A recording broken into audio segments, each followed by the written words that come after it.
Okay, we're getting ready to start our wrist immobilization orthosis fabrication. Going to put this in the water. I already know that it's too big for my patient, but I'm gonna need to trim it down and I need to get it warm to trim it down. So it goes in the water and it'll warm up here in a second. So if you're concerned that your material is gonna be too big, you can always make a pattern of it and then you check that pattern on your client.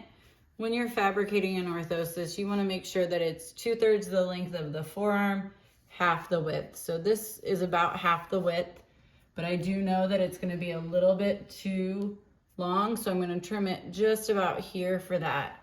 So I'm gonna fold that there so I know that I need to make that shorter there.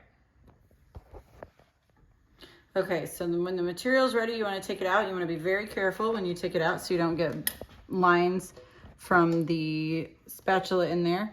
I know I'm gonna cut a significant amount off of this based on my pattern. So I'm just gonna kind of get a rough idea of where my pattern's at on here. Know that I'm gonna be trimming a significant amount. So I'm gonna work on trimming that. You wanna be very gentle when you're trimming, making long, smooth strokes along the side.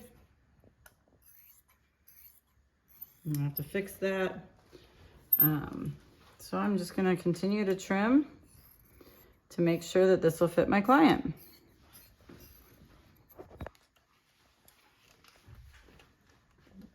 So now I've trimmed off all the excess that I need. I know it's not quite ready to put on my client. It needs to be in the water for a couple more minutes. So I'm gonna throw it back in the water. It's okay to do that and let it warm up for a moment. All right, so we are now ready. I know I'm making it on his right hand. So I'm going to take a moment and fold, providing an angle here so it clears the palmar creases. I want to maintain some space here so I can put my Velcro. So I'm going to fold this going down at an angle. Ensure that that's nice and secure. And then I'm going to take another moment and fold this right here over top, still keeping that space there. You always want to keep that space for your Velcro. And curve this around here so it clears the thenar crease. All right, so sometimes I like to make that smooth, nice corner.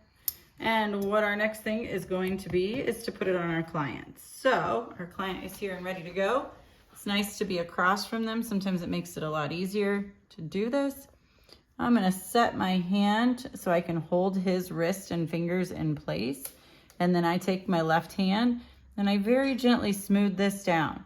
My sides are a good fit, half the width of the forearm, but I'm still a little bit long. So I know that now, and what I can do is check my distance and know that I'm gonna trim across there. So I'm gonna make a tiny little thumbnail line just to make sure that that's my 2/3 of the length of the arm. Okay, so we're still making sure it's nice and formed. What I'm gonna do here in a moment is take it off. Go ahead and bend your fingers, make a fist. So you can see you can still make a fist. Can you touch your thumb to your index finger and your middle finger? Good, so you wanna make sure that that all can work too. Trying to just have some nice smooth components. So what you wanna do now is you're very gently going to take it off so it doesn't lose its shape. It's not quite ready. You never want to cut while it's on your patient. So I know I'm going to be trimming that bottom space right there. So I'm going to take it over here. I'm going to trim that. It's not quite completely cool, so I still have a little bit of work time with it.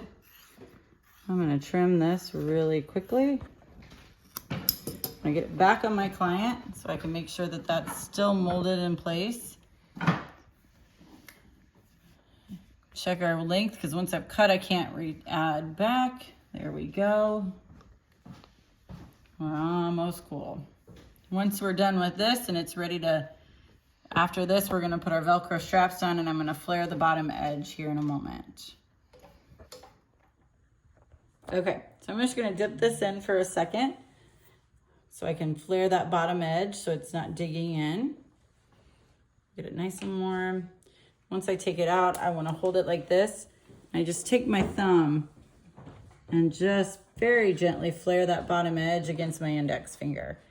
Just pulls that material away from the forearm so it's not digging in, causing a sore or a red spot. So there, that's flared. Now we are ready to put the Velcro straps on. You need 5 pieces of Velcro hook. That's where it's going to be adhesive on the back. So we've got one long piece that goes across the wrist here. A short piece that goes on this bottom edge, angled like so. A short piece that goes on this bottom edge, angled like so. And then 2 pieces at the top. See our flat space we've maintained right here? It's a very perfect spot for a piece of Velcro. Just like that. And then our other piece goes directly across from it on the ulnar side of the hand. So once we have that, we have 3 other Velcro straps that hold this in place on our client. These are right here. A large wide one across the center with a half moon cut out to be able to clear this superficial branch of the radial nerve.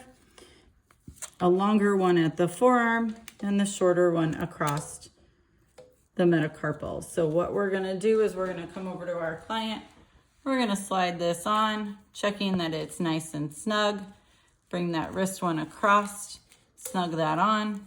This one here, and our final piece at the hand, and they can move their fingers and not move their wrist.